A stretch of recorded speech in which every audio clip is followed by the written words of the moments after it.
Hello students, today we will discuss the poem Women in Dutch Painting by Eunice de Souza. Eunice de Souza is probably one of the least prolific among the modern English poets, but her poems stand out because of their poignant, succinct and daring style as well as for the diversity of themes that they deal with. As A.K. Mehrotra says in his introduction to her poems in the anthology, 12 modern Indian poets, Eunice de Souza's poems have the brevity, unexpectedness, and urgency of telegrams. Like most Indian English poets of her generation, de Souza draws heavily from her personal life and she successfully manages to connect her personal experience to the broader context of the cultural and political milieu around her. She is a teacher, critic, poet, writer for children, novelist. Eunice de Souza was born in 1940, is a well-known and much appreciated poet whose distinctive voice with its ironic and cynical inflections as seen in her first collection Fix has become softer in subsequent volumes but continues nonetheless to provoke thought and introspection. The closely observed details and analysis of the Catholic community seen in Fix was taken as a betrayal by members of her community.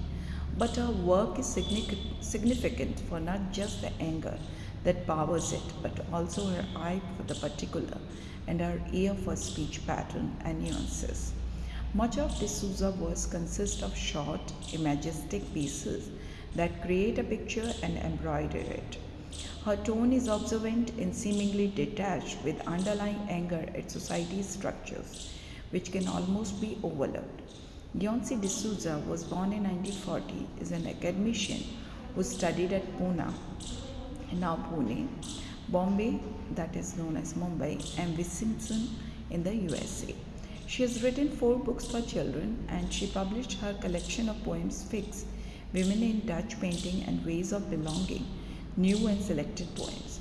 Her poems are thought-provoking. She belongs to the Goan Catholic community. She has a multifaceted personality. She is a lecturer, poet, critic, editor, novelist, and writer of books of children.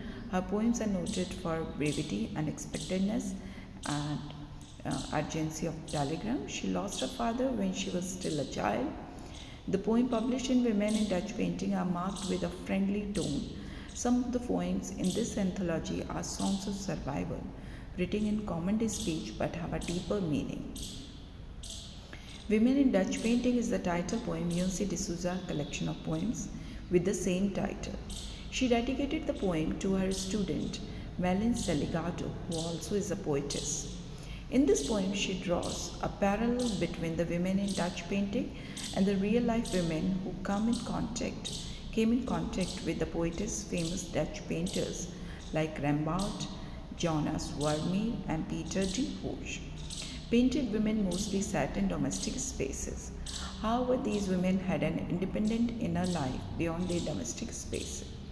In this poem, the poetess looks at women in Dutch painting and then moves her vision to similar women whom she knows in real life. She has a sense of appreciation for such women. The women in Dutch painting are calm, quiet, and pregnant, but they are neither dull nor stupid. Similarly, an aunt of the poetess had the same characteristics who did not answer her husband back. Anna, the poetess, hopes her hard avocado stones to sprout in the kitchen. Her voice is as sweet as oatmeal and honey. She is very soft spoken. In the first 3 lines of the poem, the poetess presents a picture of the women in Dutch paintings. They are calm and pregnant, neither dull nor stupid. Then the poetess presents an analogy between these women in painting and the women in real life. The poetess gives an example of an aunt who never answered her husband back. Not because she was plain, but she had a personality and individuality of her own. Another similar character is Anna, who writes poems and hopes her avocado stone will sprout in her kitchen. The poetess tries to establish a similarity between the women in Dutch paintings and these 2 women. Anna has a honeyed voice, very sweet. The analogy in this poem is very suggestive. An innovation of this poem is that Eunice de Souza writes in free verse. Hence, there is no rhyme scheme in the poem. She has used the simple language of everyday speech. The poem is very impressive in the study of contrast. The poem. The afternoon sun is on their faces. They are calm, not stupid, pregnant, not bovine. I know women like that, and not just in paintings.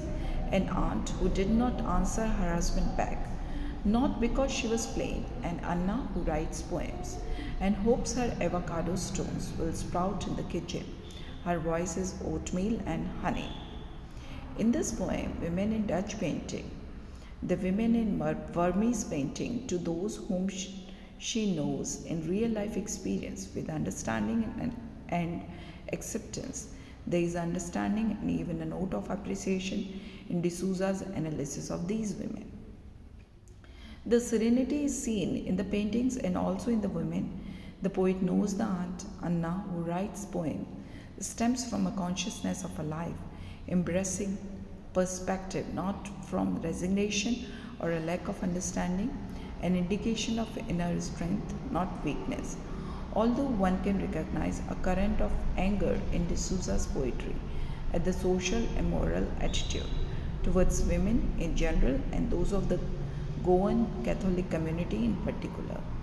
There is also compassion and sympathy for their victimization caused by their passivity, conformity, illusion, and acceptance of feminine norms set by society hostile to them. There is an understanding of the compulsions that make women silent and compliant. The parenthetical dedication provides a certain ironic tone to the poem.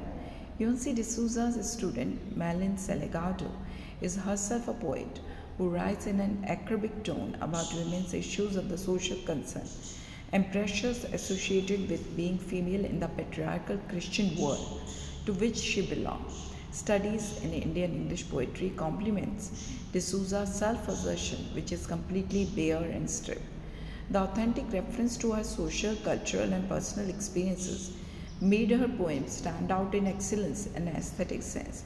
A close examination of her language is suggestive of de Souza's rebellious resentment of the suppression of the female and gender prejudice.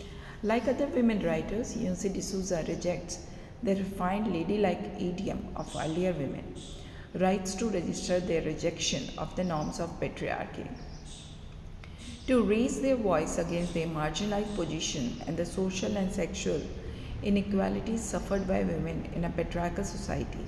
They resort to the rejection of the language those in power created for the politics of patriarchy.